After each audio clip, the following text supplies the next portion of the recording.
April 30th, 2015, from the iWireless Center in Moline, Illinois. It was WWE Smackdown. We had some diva action as Nikki Bella took on Cameron. And before the match, there was some backstage conversation going on between Cameron and Summer Rae. And Nikki Bella happened to come up behind them and overhear their conversation. And Cameron was talking about Brie Bella, and she was actually expressing quite a bit of enjoyment over, the way Naomi took care of Brie on Monday night. So she was, telling Summer Rae about it, how when Brie was talking about Daniel Bryan, and then Naomi came and smushed her, and then how Naomi beat her. So, and she was like, yeah, ha ha ha, laughing. And so then then Nikki came up and she was all like, what? And Summer Rae was like, I'm out of here. And then Nikki's like, yeah, you talking about my sister? Now we got beef. And so they had a match after the commercial. And at first, actually, Cameron, she was in control. She was taking it to Nikki. She was talking a lot of trash. She was telling the crowd, I'm making a statement. Pay attention to me, da-da-da.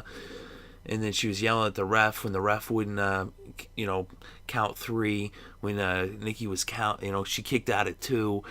And she kept, taunting and talking a lot. And then eventually she slapped Nikki in the face. Nikki took that as quite the insult. And that, gave her the motivation to turn things around as she took momentum. And she opened up some offense on Cameron. And then when she hit her with the rack attack, that was it. It was 1, 2, 3. Nikki wins. She gets a victory against Cameron. And so, this was kind of still going towards the rivalry of Nikki and Naomi, because Cameron used to be her tag team partner. They also were, together as the Funkadactyls, with Brodus Clay back, a few years ago.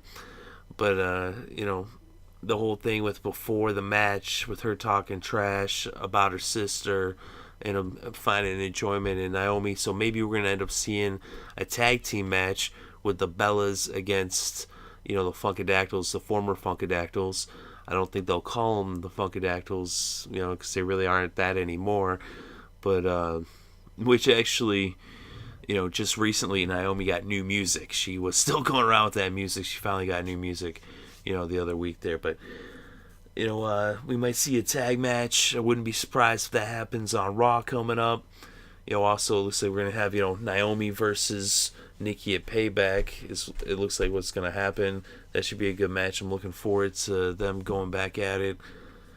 I wouldn't be shocked to see Naomi get the belt, but at the same time, Nikki, she's had some Survivor Series. She might hold it a little while longer. She's actually really good. Nikki has grown leaps and bounds. She's really gotten a lot better, in the last year. Especially, she's been very impressive in her title reign as the Divas Champion. Her, in-ring ability, like I said, is, far surpassed expectations. She really does deserve to be the champion.